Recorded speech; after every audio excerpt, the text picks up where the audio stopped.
بے قراری و بے چینی ہے پوری دنیا میں. کہ چین سے ابھی گفتگو نہیں ہوئی ہے.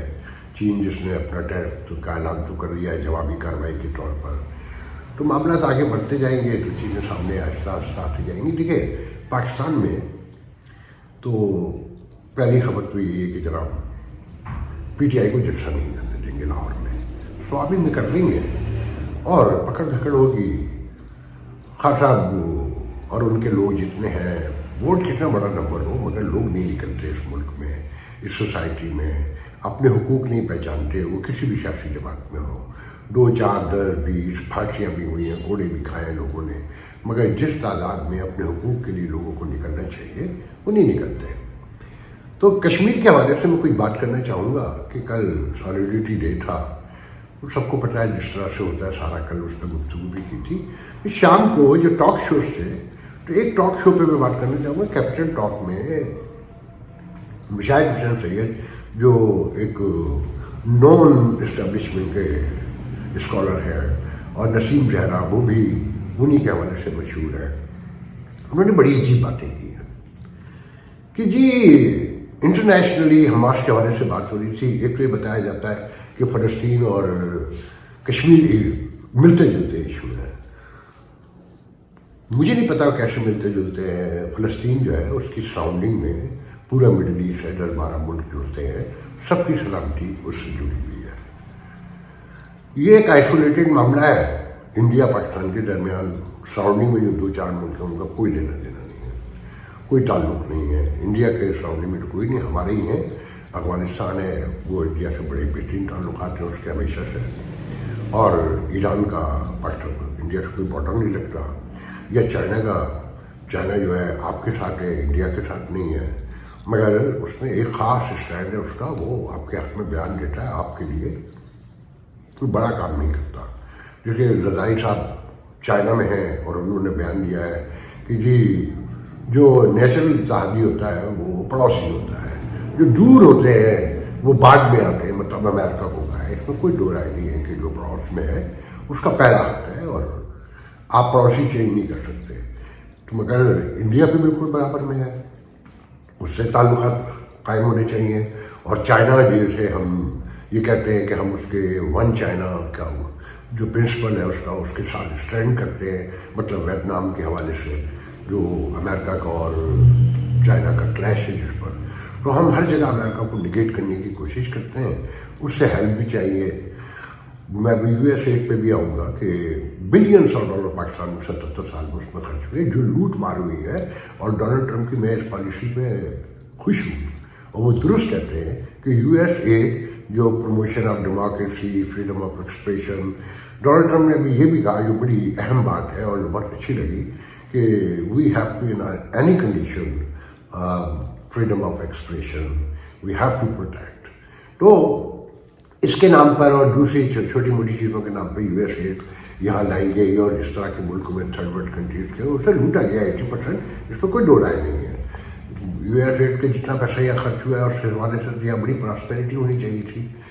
تو چائنا کے حوالے سے رضائی صاحب نے بڑے معاہدوں کا بھی اعلان کیا ہے, اس حکومت کو دکھایا کہ جی we also part of the government and we have inflation to in China.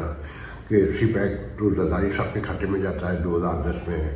وہ کہتے ہیں جی پیپلز پارٹی کلیم کرتی ہے والعالم بالصواب, اس میں سچ کتنا ہے غلط کتنا ہے یہ پیپلز پارٹی ان کا مسئلہ ہے, مگر ان دونوں کے درمیان لڑائی مکمل جاری ہے, اس میں تو کوئی دو رائے نہیں نا.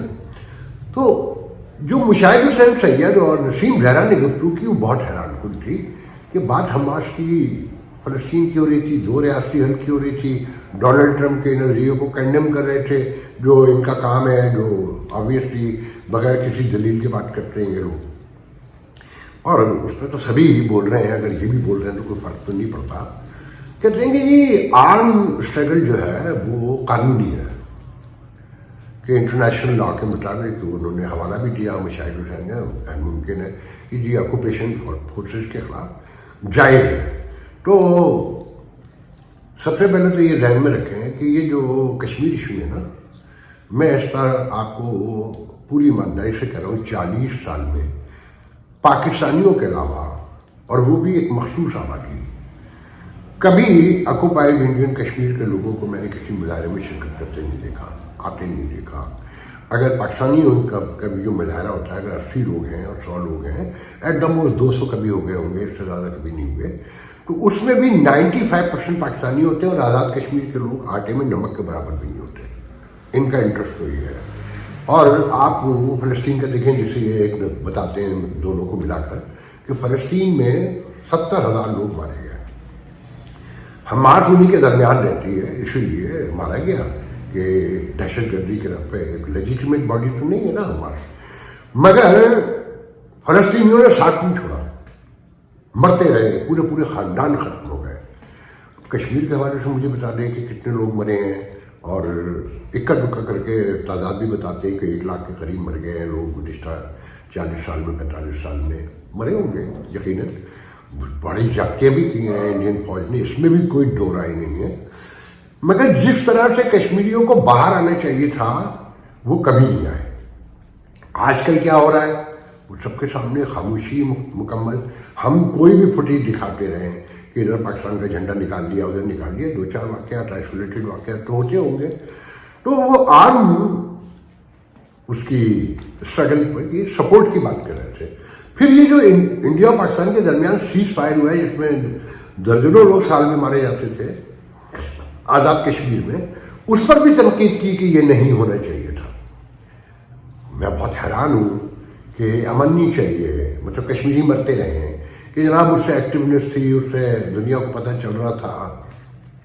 تو میں بڑا حیران ہو رہا ہوں کہ یہ کس طرح کی باتیں کرتے ہیں یہ لوگ کہ ٹھیک ہے آرمی چیف. دیکھیں آرمی کا تو کام ہی ہوتا ہے کہ ہم 3 جنگیں لڑ چکے ہیں آرمی چیف میں آزاد کشمیر میں، ہم 10 جنگیں اور لڑیں گے.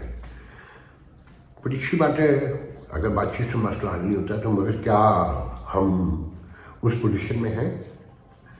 ہمارے یہاں جو سچویشن ہے کہ پولیٹیکلی کیاس بھی ہے، سوشل کیاس بھی ہے، اکنامک کرائسس ہے بہت بڑے پیمانے پر، اور دہشت گردی بھی ہے، انتہا پسندی بھی ہے، ریاستی ڈھانچہ بھی ٹوٹ گیا ہے. اس میں ہم کوئی جنگ لڑ سکتے ہیں؟ اور خاص کر دیکھیں فوج کا تو کام ہے، اس کے تو ذمہ ہی ہے. تو مگر کیا انٹلیکچوئلس کو اس طرح کی باتیں کرنی چاہیے؟ اس کا کوئی درمیانی راستہ، کوئی ایسی چیز جو بہتری کی طرف لے جاتی ہو. کہ آپ کا جو سب سے بیسٹ فرینڈ جسے بتاتے ہیں چائنا، وہ آپ کو کئی بار کہہ چکا ہے کہ پہلے آپ کو اپنی اکانومی پہ توجہ دیں، اپنی ریاست پہ توجہ دیں. جب آپ کہیں کھڑے ہو جائیں، آپ کو لگے تو مائنڈ تو جب دکھاتے ہیں نا کہ جب آپ کی ساری چیزیں درست ہوں، سارے جو اسکیل ہے وہ آپ کے یہ بتا رہے ہوں کہ سارے میٹر کہ آپ بالکل اب جنگ بھی لڑ سکتے ہیں، آپ دنیا کو دکھا بھی سکتے ہیں. چائنا سے بڑی اکانومی تو نہیں ہے نا، تائیوان پہ جنگ تو نہیں لڑ رہا اور خاموشی اختیار کی ہوئی ہے. مطلب جنگ لڑنا کوئی بہادری کی بات نہیں ہے جب تک دیوار سے نہ لگ جائیں. اور جن کے لیے آپ دیوار سے لگ رہے ہیں آپ وہاں سروے کروا لیں، آزاد کشمیر میں کروا لیں تو آپ اندازہ ہو جائے گا. حامد میر صاحب فرماتے ہیں کہ یہ لوگ کہتے ہیں کہ یہ پنجاب کا اور پنجابیوں کا ایشو ہے. اگر آپ کو یقین نہیں ہے اس بات پر تو کسی انٹرنیشنل فورسز سے، کسی نیوٹرل ایجنسی سے، کیونکہ آپ تو اپنے ملک میں انتخابات بھی نہیں کرواتے. پھر ابھی فافن کی رپورٹ آئی ہے اور اس کا عنوان دیا ہے کہ ووٹروں سے جنگ، کہ 2024 سپتمبر تک جو ہے الیکشن کمیشن جو ہے نا الیکشن کے رزلٹ فارم جو ہے نا بدلتا رہا ہے. اور ایسے حلقے بھی نظر آئے ہیں جہاں 100% ووٹنگ ہوئی ہے جو ناممکنات میں سے ہے. تو آپ کو کوئی سروے بھی نہیں پراپر کروا سکتے، آپ کی عدالتوں پہ کوئی یقین نہیں کرتا. تو یہ ساری چیزیں غور طلب ہیں. تو ایک کوئی ایسا سروے کروا لیں کہ پنجاب کا کہ اور KPK کا، سندھ کا، بلوچستان کا کس کا کتنا انٹرسٹ ہے. اچھا سچویشن یہ ہے جو میں آپ کو بتانا چاہتا ہوں کہ ابھی اوورسیز کنونشن بولے جو ہر سال ہوتا ہے، اوورسیز فاؤنڈیشن کا جو چیئرمین ہوتا ہے وہ ہمیشہ ایک مخصوص علاقے سے ہوتا ہے کیونکہ ٹوٹل انہی کا کنٹرول ہے. اس دفعہ جو ہے کوئی سید قمر رضا، میں ان کی کل ایک ویڈیو دیکھی تھی یہاں کے ایک انقلابی صحافی کے، اس میں جو امریکہ تک کیاس پھیلانے صحافت کے حوالے سے گئے تھے اور اس وقت سڑکوں پر ہیں، جو بتا رہے ہیں کہ جناب ریاست ظلم کر رہی ہے، فریڈم ایکسپریشن اور فلانا، اور ان کا وہ ویڈیو دیکھیں تو آپ کو یقین آ جائے گا یہ ریاست کے کتنے ہیں کلوز ہیں اور یہ کتنے باقی ہیں۔ تو وہ بیچارہ سید قمر رضا جو بھی ہے، یہ جب وہ شہباز شریف آئے تھے امریکہ بھی لاسٹ سپٹمبر میں یونائٹڈ نیشن میں، تو ان کے ساتھ بھی تھے، بہت سارے لوگوں نے بہت سی گفتگو کی، انہوں نے کنونشن کی دعوت بھی جو کسی کے کان میں نہیں دھرے تھے، تو انہیں نیو یارک سے جو لے کر گئے، میں نے آپ کو بتا دیا تھا کل ان کا، اس میں ایک خاتون بھی تھی، میں نے ان کا جان بوجھ کے ذکر نہیں کیا تھا، میں نے پرسنل لیول پہ انہیں بھی جانتا ہوں، میرے علاقے لانگ آئیلینڈ میں رہتی ہیں، ریئل اسٹیٹ ایجنٹ ہیں، اور ایک نارمل خاتون ہے، چھوٹے موٹے فنکشن میں آپ کو نظر آئیں گی۔ تو میں اصل جو بات کہہ رہا ہوں کہ آپ ہر جگہ ایک ہی لوگ نظر آتے ہیں، کیا اوورسیز پاکستانیوں میں صرف پنجاب کے لوگ رہتے ہیں؟ سندھی نہیں رہتے، سندھ کے لوگ، بلوچستانی بلوچی نہیں رہتے، کے پی کے لوگ نہیں رہتے؟ اوورسیز کنونشن کا جو video I S P R نے جاری کیا ہے، اس میں اٹھا کر دیکھ لیں، جتنے لوگ بھی دکھائیں ان میں کوئی سندھی ہے، ان میں کوئی کے پی کے کا ہے، کوئی اردو بولنے والا ہے، کوئی بلوچی ہے۔ آپ کو کیا بتانا چاہتے ہیں؟ اگر یہ پاکستان ہے، یہ قوم جسے آپ بتاتے ہیں جو یہ نہیں ہے، ہجوم ہے، سب مانتے ہیں اس کو، تو سب کو نظر آنا چاہیے نا اوورسیز کنونشن میں۔ میں نے اپنے دوست سے بات کر رہا تھا، میں نے کہا کہ جو بڑے ایکٹیو ہیں انہیں امریکہ میں سینکڑوں ہزاروں لوگ جانتے ہیں، میں نے کہا آپ کو پتا تھا کہ کنونشن ہو رہا؟ انہوں نے کہا نہیں۔ میں نے کہا کہ آپ اپنے 100 لوگوں کو فون کر رہے ہیں لاس اینجلس سے میامی تک، ان سے پوچھ رہے ہیں، اگر ان میں سے 99 اگر یہ نہ کہیں کہ ہمیں نہیں پتا تھا، ہمیں نہیں معلوم یہ کیا چیز ہے، تو جو چور کی سزا ہو میری ہوگی، ان کا ان کو کہیں گے ہم مجھے معلوم ہے، وہ خود لاہور سے ہیں، میرے بہت پرانے دوستوں میں سے۔ تو اچھا پھر امریکہ جیسے ملک سے کوئی پریزنٹیشن ہوگی نا، ریپرزنٹیشن تو چھوڑے، پریزنٹیشن بھی کوئی چیز ہوتی ہے نا۔ تو ان ساری چیزوں کو جب میں جمع کر کے دیکھتا ہوں تو ایسا لگتا ہے کہ یا تو ریاست کا دماغ ہی نہیں ہے، فارغ ہے، یا کوئی ضد ہے۔ وہ جو مشہور ہے کہ سارا باب اٹھتے رہے گا، بس ٹھیک ہے، جس نے جو کرنا ہے کر لو۔ اور دیا گیا ہے اوورسیز کنونشن میں کہ یہ بہت بڑی کامیابی بتا رہے ہیں کہ باہر سے آنے والوں کو 2 مہینے الاؤ کرتے ہیں اگر وہ خون لے کر آئے، کہ بغیر رجسٹریشن کے آپ اپنی سم یوز کر لیں، وہ 4 مہینے ہو گئی ہے۔ گرین چینل کا اعلان کر دیا ہے۔ گرین چینل تو نواز شریف کے دور میں پہلے بھی تھا، کتنا لوگوں کو فائدہ ہوتا تھا، اس سے کیا کیا ہوتا تھا وہ کس کو نہیں پتا ہے۔ یا اب 99.9% چھوڑ دیں گے۔ میں نے آپ کو کل سول ایویشن کا واقعہ سنایا تھا نا۔ تو ایک ایسے ملک میں جہاں کوئی اصول نہیں ہے، قانون نہیں ہے، میرٹ نہیں ہے، انصاف نہیں ہے، جہاں اقربا پروری ہے، جہاں دولت کا کھیل ہے، وہاں اگر اعلان جو ہے، آئین تو موجود ہے نا، اس پہ کون عمل کرتا ہے؟ آئین کمزور کے لیے ہے، قانون بھی کمزور کے لیے، انصاف بھی بڑے آدمی کے لیے، آپ کے میرے لیے نہیں ہے۔ تو اس طرح کی چیزیں کرنے میں بتانا ہی چاہتا ہوں کہ کشمیر ایشو پر یا دنیا کے کسی بھی ایشو پر پہلے ہمیں اپنی امپورٹنس، اپنا سائز، اپنی جو لفظ استعمال ہونے چاہیے وہ تو میں نہیں کر سکتا، تو سب چیزیں کاؤنٹ کرنی پڑیں گی نا، ویلیویٹ کر کے پھر آپ آگے بڑھیں گے نا۔ جو آپ کے خاندانی پشتینی اسکالر ان کو بٹھا کے وہ کہتے ہیں کہ دیکھیں جی جب بھٹو نے بم بنایا تو اس وقت ہماری اکانومی کی کیا اوقات تھی، جنگ لڑنے کے حوالے سے مشاہد حسین فرماتے ہیں ہمارے پاس کیا اکانومی تھی، ہم نے بم بنا کے دکھایا نا۔ یا جب 1947 میں قائد اعظم نے آزاد کشمیر لیا تو ہماری اس وقت کیا اکانومی تھی، اس وقت تو انڈیا کی بھی کوئی اکانومی نہیں تھی۔ 65 کی جنگ تک انڈیا کی کیا اکانومی تھی پاکستان کے مقابلے میں، اور پاکستان کی جو اکانومی تھی 65 کی جنگ کے اندر فارغ ہو گئی۔ اسی کے بعد سارا کرائسس ایوب خان کا شروع ہوا نا، اگر نوٹ کریں سب اٹھا کے دیکھ لیں۔ مطلب ان کے نزدیک یہ ہر جگہ ایک ملک میں انتہا پسندی ایسا تو نہیں بڑھ رہی نا کہ ہر کام اللہ کرے گا، اللہ تو مزدور ہے، معاذ اللہ خدا نہ خواستہ، کہ ہم نے تو کچھ کرنا ہی نہیں ہے، وہ تو سب اللہ نے فتح دلانی ہے، جہاد بھی اللہ نے کرنا ہے، اور غزوہ ہند بھی اللہ یہ ڈٹے رہیں گے، ہم سب سوتے رہیں گے اور غزوہ ہند بھی ہو جائے گا، ہندوستان بھی فتح ہو جائے گا۔ مگر ابھی بھی چیزوں سے دیکھیں لرن نہیں کر رہے، اور ایک مخصوص پروپیگنڈا کیے جا رہے ہیں۔ بھائی چائنا سے دوستی کریں تو انڈیا سے بھی کر لیں نا. یا زرداری صاحب کو یہ کہنے کی کیا آپ ٹھیک ہے انوائٹ کریں چائنا کی, آپ پڑوسی ہے بالکل, مگر یہ اشارہ کرنا ضروری ہے کہ جو ہزاروں میل دور ہے وہ ہمارا چاہیے سیکنڈ نمبر پہ بھی نہیں ہے اور فلانا نہیں ہے دھماکہ نہیں ہے, یہ باتیں کرنی چاہیے. بھائی اسپیسیفک بات کریں نا, جہاں گئے ہیں جن سے آپ کے معاملات ہیں اس حوالے سے کر لیں. اچھا پھر حالات یہ ہیں کہ اتنے بڑے اوورسیز جو $34 بلین دیتے ہیں, اتنے بڑے بڑے کنونشن کر لیتے ہیں. مجھے نہیں پتا کہ ایمبیسی واشنگٹن میں یا کونسلیٹ نیو یارک میں یا جو باقی کونسلیٹ ہیں شکاگو میں اور ہیوسٹن میں اور LA میں, ان کو پتہ بھی تھا کہ نہیں پتہ تھا. اور اگر نہیں پتہ تھا تو یہ ان کی نااہلی ہے کہ بھئی اس طرح کی بڑی جگہوں پہ نمائندگی کے لیے, بڑے فورم پہ جانے کے لیے ان کی کلیئرنس ہونی چاہیے نا کہ جن لوگوں کو بھیجا جا رہا ہے وہ کمیونٹی کی کتنی نمائندگی کرتے ہیں اور وہ کون لوگ ہیں اور ان کی کیا کریڈینشیلز ہیں, ان کی تنظیم کی کیا ویلیوز ہیں. تو یہ ساری چیزیں میں اس لیے آپ کو بتا رہا ہوں کہ یہاں کوئی تبدیل ہونے والا نہیں ہے. جب تک نہیں ہوگا, جب تک یہاں فیئر فری الیکشن نہیں ہوں گے جو 77 سال میں کبھی نہیں ہوئے, اور جب تک الیکشن نہیں ہوں گے ایک فیئر حکومت نہیں آئے گی. یہ لڑائیاں کھینچا ٹانیاں, آج قومی حکومت بن رہی ہے ماشاء اللہ کی دھمکیاں اور نظام لپیٹنے کی دھمکیاں, جس نے پوری ریاست کے اسٹرکچر کو بٹھا دیا.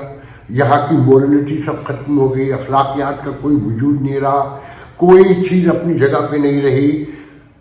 یہ سب ایک چیز سے جڑے ہوئے, وہ ہے الیکشن.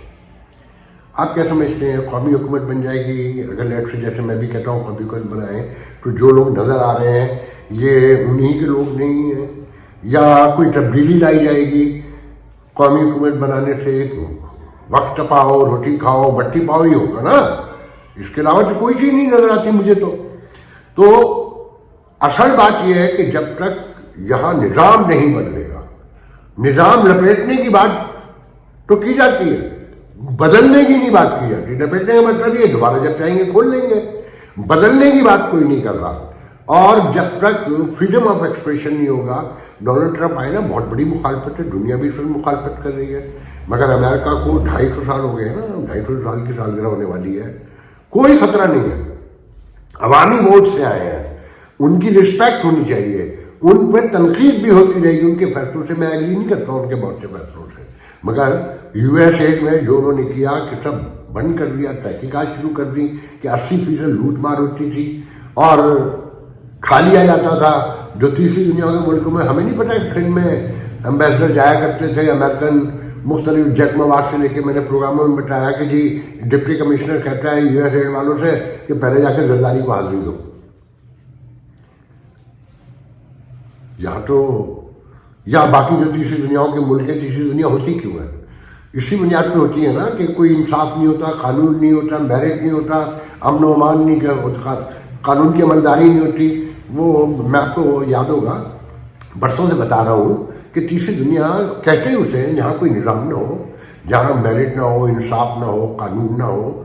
تو ابھی پچھلے دنوں جو 2 نوبیل ملے ہیں مشترکہ طور پہ, وہ اسی تھیوری پہ ملے کہ تیسری دنیا کہتے ہی اس کو ہے جہاں یہ تینوں چیزیں ناپید ہوتی ہیں. تو آپ لوگوں کو اپنے شعور کا مظاہرہ کرنا ہوگا کہ PTI جیتتی ہے, PTI کو جیت رہے ہیں, مسلم لیگ نون دوبارہ آتی ہے اسے آنے دیں, پیپلز پارٹی آتی ہے انہیں آنے دیں. مگر یہ جو آنیا جانیا ہے نا کہ ایک دوسرے کو دکھانے کے لیے باپ چلا گیا چائنا میں بیٹھا ہے اور بیٹے کی خبر آ رہی ہے کہ جی وہ ڈونلڈ ٹرمپ کے ڈنر میں تھے اور ڈپلومیسی کا معاہد جو ہے نا ان دونوں باپ بیٹوں نے سنبھال لیا ہے. تو یہ سازش کی بو آ رہی ہے کہ یہ نظام واقعی نپٹنے جا رہا ہے, کوئی قومی حکومت بن رہی ہے, یا ودن حکومت جو ہے نا پرائم منسٹر چینج ہو رہا ہے, کیبنٹ چینج ہو رہی ہے اور تھنگس لائک دیٹ. تو ان ساری چیزوں کی روشنی میں آپ کا رول بنتا ہے, آپ نے دیکھنا ہے کہ جب تک اس ملک میں چیزیں, ریاست جن چیزوں کو مینیج کرتی ہے اگر وہ درست نہیں ہوں گی, آپ ہم کہیں نہیں پہنچیں گے. اور انڈیا سے لڑنے کی جو باتیں کرتے ہیں یہ پیڑ لوگ ہیں, یہ خاندانی لوگ ہیں. میں بہت سی باتیں نہیں کرنا چاہتا. یہی مشاہد حسین سید نواز شریف کے وزیر اطلاعات تھے. جب نواز شریف چلے گئے سعودی عرب مشرف سے معاہدہ کر کے, تو روزویلٹ ہوٹل کے ایک کمرے میں جہاں یہ ٹھہرے ہوئے تھے اور مشرف کی حکومت میں ایک ڈیلیگیشن لے کے کشمیر کے اس حوالے سے آئی تھی 2002 کے الیکشن کے بعد کچھ ایم ایل اے لے کے. انہوں نے ناشتے سے جو میں نے ان کے کمرے میں کیا دوپہر کے کھانے تک 7 گھنٹے کا وقفہ تھا. اس دوران جو میاں خاندان کی سیاست، ان کی ذاتیات، ان کے خاندان فیملی کے پرابلم سے لے کر جو کچھ مجھے بتایا، وہ اگر میں یہاں پر کہوں تو یہ قرآن اٹھا کے انکار کر دیں گے. یہ پھر قاف لیگ میں چلے گئے، آپ کو معلوم ہے. پھر یہ دوبارہ مسلم لیگ میں آگے، اب یہ پھر انقلابی بننے کی کوشش کر رہے ہیں. تو اور یہ انڈیا سے جنگ کی باتیں میں بتا رہے ہیں. تو آپ لوگوں کو غور سے ان لوگوں کو دیکھنا ہے، سننا ہے، سمجھنا ہے اور اپنی اوپینین کا اظہار کرنا ہے. جب تک آپ لوگوں کا شعور نہیں جاگے گا یہاں کوئی تبدیلی نہیں آنے والی ہے. اور تبدیلی کی بنیادی شرط یہ ہوگی، آپ کا دباؤ اس دن بڑھے گا جب اس ملک میں فیئر فری الیکشن ہوں گے. کوئی آئے، میرا بدترین مخالف آئے، مجھے تن ڈالے، مار ڈالے، مگر وہی حکمران ہوگا جسے عوامی ووٹ سے لایا جائے گا. آج کے لیے اجازت دیجیے، انشاءاللہ کل گفتگو. ہو نہیں جانتا کرنا پیندا ہے، ہو نہیں جانتا کرنا پیندا، جیون دے لئی مرنا پیندا. خون کی بیماریوں میں مبتلا، زندگی کے لیے ترستے ہوئے تھیلیسیمیا، ہیموفیلیا اور بلڈ کینسر کے مریض منو بھائی کے بعد اب آپ کی شفقت چاہتے ہیں. انہوں نے ملک کے لیے بہت کچھ کیا، آئیے ہم بھی ان کی سندس فاؤنڈیشن کے لیے کچھ کریں. منو بھائی کے مشن کو آگے بڑھائیں. تو پھر آئیں آپ بھی اپنی زکوٰۃ عطیات سندس فاؤنڈیشن کو دے کر بچائیے کسی بچے کی جان. یہ علی ہے. علی کو تھیلیسیمیا ہے.